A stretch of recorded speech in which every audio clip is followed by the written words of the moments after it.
যেসব মন্ত্রীদের সাথে রাত কাটাতেন মমতাজ বেগম। কুমিল্লায় রেস্টুরেন্টে ভুলে রেখে যাওয়া পাকিস্তানি শিশুকে পরিবারের কাছে ফিরিয়ে দিল প্রশাসন। পশুর প্রতি নিষ্ঠুরতার সেই ভিডিও প্রধানমন্ত্রীর নজরে, ব্যবস্থা নেওয়ার নির্দেশ। অবৈধ বাংলাদেশি কর্মীদের বৈধতার আশ্বাস দিয়েছে মালয়েশিয়া। স্বরাষ্ট্রমন্ত্রীকে হাল জমানোর মুফতি বললেন জামায়াতের এমপি। সর্বশেষ জানাবো, সবকিছুতেই বিরোধিতা, এই কালচার সমর্থন করি না, বলেছেন সংসদে জামায়াত আমির। শিরোনাম শুনলেন, এবারে বিস্তারিত। কুমিল্লার রেস্টুরেন্টে ভুলে রেখে যাওয়া পাকিস্তানি শিশুকে পরিবারের কাছে ফিরিয়ে দিল প্রশাসন। কক্সবাজার যাওয়ার পথে কুমিল্লার একটি রেস্টুরেন্টে নাস্তা করতে গিয়ে ভুলবশত নিজেদের শিশু কন্যাকে রেখে চলে যায় পাকিস্তান থেকে বাংলাদেশে বেড়াতে আসা একটি পরিবার। পরে রেস্টুরেন্ট কর্তৃপক্ষ, পুলিশ ও উপজেলা প্রশাসনের সমন্বিত উদ্যোগে শিশুটিকে উদ্ধার করে পরিবারের কাছে নিরাপদে হস্তান্তর করা হয়েছে। শনিবার ২৭ জুন বিকেলে ২:৩০টার দিকে কুমিল্লার সদর দক্ষিণ উপজেলা নির্বাহী কর্মকর্তা ইউএনও সুজন চন্দ্র রায় পাকিস্তানি শিশুকন্যা নাফিসাকে তার পরিবারের কাছে হস্তান্তর করেন। এই সময় উপজেলা সমাজসেবা অফিসের কর্মকর্তারাও উপস্থিত ছিলেন। প্রশাসন জানিয়েছে, শিশুটির নাম নাফিসা।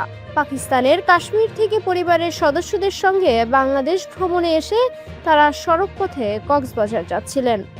পুলিশ ও স্থানীয় সূত্রে জানা যায়, শনিবার সকালে পরিবারের প্রায় ১৫ সদস্য দুটি গাড়িতে করে কুমিল্লার সদর দক্ষিণ উপজেলার পদুয়ার বাজার বিশ্ব রোডের মোস্তফাপুর এলাকার জাইতুন রেস্টুরেন্টে নাস্তা করতে যান।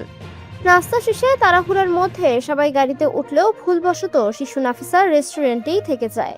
রেস্টুরেন্টের সিসিটিভি ফুটেজ থেকে দেখা গেছে, পরিবারের সদস্যরা নাস্তার সময় গল্প আড্ডায় ব্যস্ত ছিলেন। পরে দুটি গাড়িতে করে তারা কক্সবাজারের উদ্দেশ্যে রওনা দেন।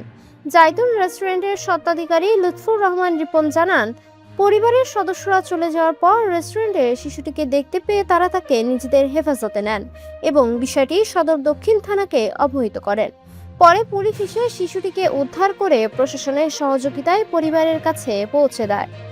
সদর দক্ষিণ থানার ভারপ্রাপ্ত কর্মকর্তা ওসি রকিবুল ইসলাম বলেন, খবর পাওয়ার সঙ্গে সঙ্গে ঘটনাস্থলে পুলিশ পাঠানো হয়। উপজেলা সমাজসেবা অফিসের মাধ্যমে পরিবারের সঙ্গে যোগাযোগ করা হলে তারা ফিরে আসেন। প্রয়োজনীয় আইনি প্রক্রিয়া শেষে শিশুটিকে পরিবারের কাছে হস্তান্তর করা হয়েছে। পশুর প্রতি নিষ্ঠুরতার সেই ভিডিও প্রধানমন্ত্রীর নজরে, ব্যবস্থা নেওয়ার নির্দেশ। গলায় ইট বেঁধে কুকুরকে নদীতে ফেলে দেওয়ায় ঘটনায় অভিযুক্তদের বিরুদ্ধে শাস্তিমূলক ব্যবস্থা নেওয়া হয়েছে। সম্প্রতি নরসিংদী শহরের নাগরিয়াকান্দি সেতু থেকে একটি কুকুরের গলায় ইট বেঁধে নদীতে ফেলে দেওয়ার এই ঘটনা সামাজিক যোগাযোগ মাধ্যমে ছড়িয়ে পড়ার পর বিষয়টি প্রধানমন্ত্রী তারেক রহমানের নজরে এসেছেন। পরে গত শুক্রবার ২৬ জুন এই ঘটনায় ব্যবস্থা নিতে সংশ্লিষ্টদের নির্দেশ দিয়েছেন প্রধানমন্ত্রী।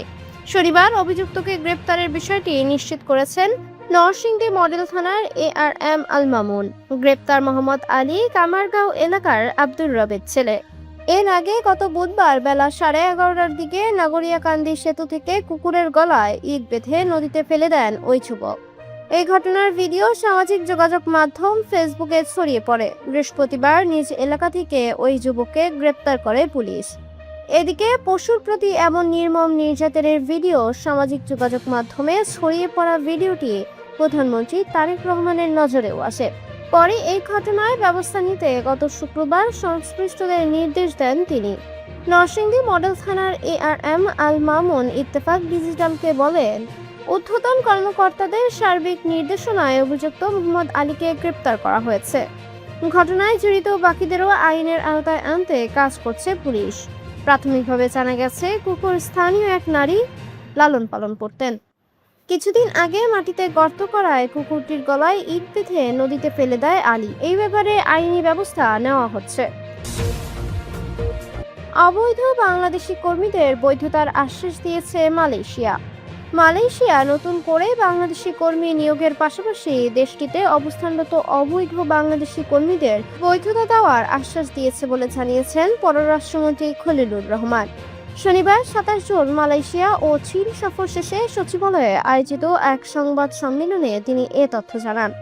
পররাষ্ট্রমন্ত্রী বলেন, মালয়েশিয়ার প্রধানমন্ত্রী আনোয়ার ইব্রাহিম বাংলাদেশি কর্মী নিয়োগ পুনরায় শুরু এবং সেখানে অবস্থানরত অবৈধ বাংলাদেশি কর্মীদের বৈধতা দেওয়ার বিষয়ে ইতিবাচক আশ্বাস দিয়েছেন।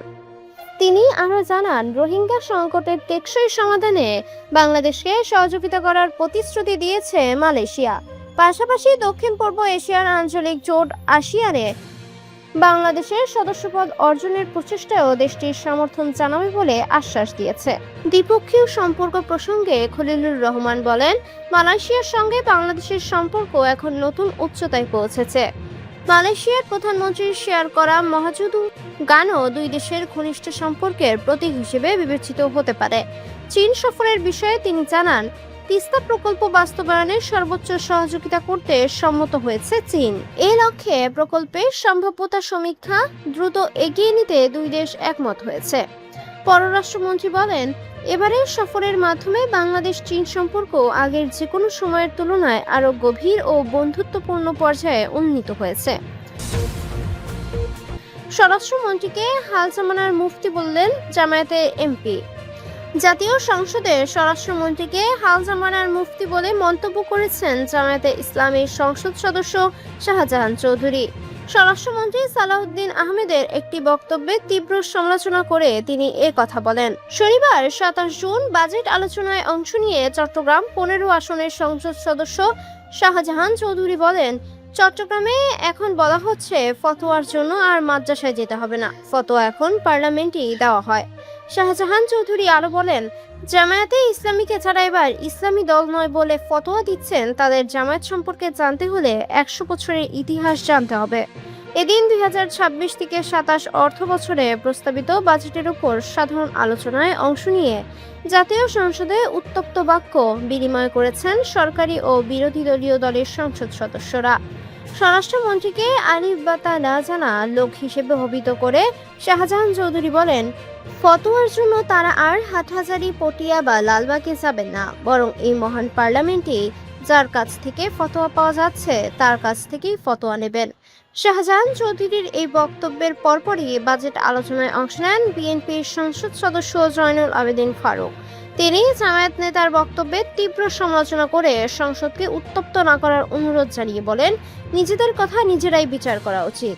তিনি 1971 সালে জামায়াতের ভূমিকা এবং মিরপুর শহীদ বুদ্ধিজীবী কবরস্থানের দিকে তাকানোর আহ্বান জানান। স্বাধীনতার ঠিক একদিন আগে কারা বাংলাদেশকে বুদ্ধিজীবী শূন্য করার জন্য হত্যাকাণ্ড সংগঠিত করেছিল তা মনে করিয়ে দিয়ে তিনি বলেন, জুলাই বিপ্লবের শহীদদের আমরা অবশ্যই স্মরণ করব, কিন্তু 1971 সালকে কোনোভাবেই ভুলে যাওয়া যাবে না। পাশাপাশি তিনি মুক্তিযোদ্ধাদের ভাতা বাড়ানোর দাবিও জানান। সবকিছুতেই বিরোধিতা, এই কালচার সমর্থন করি না, বলেছেন সংসদে জামায়াত আমির। সরকারি দল সব ক্রেডিট নেবে আর বিরোধী দল সবকিছুতেই শুধু বিরোধিতাই করবে। ব্যক্তিগত ও দলগত এই কালচার সমর্থন করেন না বলে মন্তব্য করেছেন বিরোধী দলীয় নেতা ও জামায়াত আমির ডক্টর শফিকুর রহমান। তিনি বলেন, সরকারি দলকেও বিরোধী দলকে সম্মান করতে হবে, আর বিরোধী দলেরও দায়িত্ব থাকবে দেশ গঠনে তার জায়গা থেকে যথাযথ ভূমিকা রাখা। শনিবার 27 জুন জাতীয় সংসদে প্রধানমন্ত্রীর সাম্প্রতিক বিদেশ সফরের উপর আনা ধন্যবাদ প্রস্তাবের আলোচনায় অংশ নিয়ে তিনি কথা বলেন। মির্জা ফখরুল ইসলাম আলমগীরের উত্থাপিত ধন্যবাদ প্রস্তাবটিকে সমর্থন জানিয়ে ডক্টর শফিকুর রহমান বলেন, এই দেশ আমাদের সবার।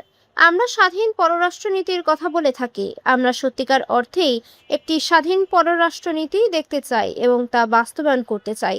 এক্ষেত্রে বিরোধী দল হিসেবে আমাদের যেটুকু করণীয়, সরকারকে আশ্বস্ত করছি যে আমরা সকলেই সহযোগিতা করব। প্রধানমন্ত্রী যে দুটি দেশ সফর করেছেন, উভয় দেশকেই বাংলাদেশের দীর্ঘদিনের পরীক্ষিত বন্ধু হিসেবে উল্লেখ করেন বিরোধী দলীয় নেতা। তবে দেশের বাণিজ্য ঘাটতির কথা স্মরণ করিয়ে দিয়ে তিনি বলেন, বাংলাদেশ একটি আমদানি নির্ভর দেশ। আমাদের রপ্তানির চেয়ে আমদানি অনেক বেশি, ব্যবধানটা অনেক বড়। আমাদের রপ্তানির মূল দুটি খাত, তৈরি পোশাক ও জনশক্তি। একে বহুমুখী করার যথেষ্ট সুযোগ আমাদের রয়েছে। এর জন্য দরকার স্বল্প, মধ্য এবং দীর্ঘমেয়াদী পরিকল্পনা। আশা করি প্রধানমন্ত্রী তার সফরে এই বিষয়গুলো মাথায় রেখেই দুটি দেশের সঙ্গে আলোচনা করেছেন।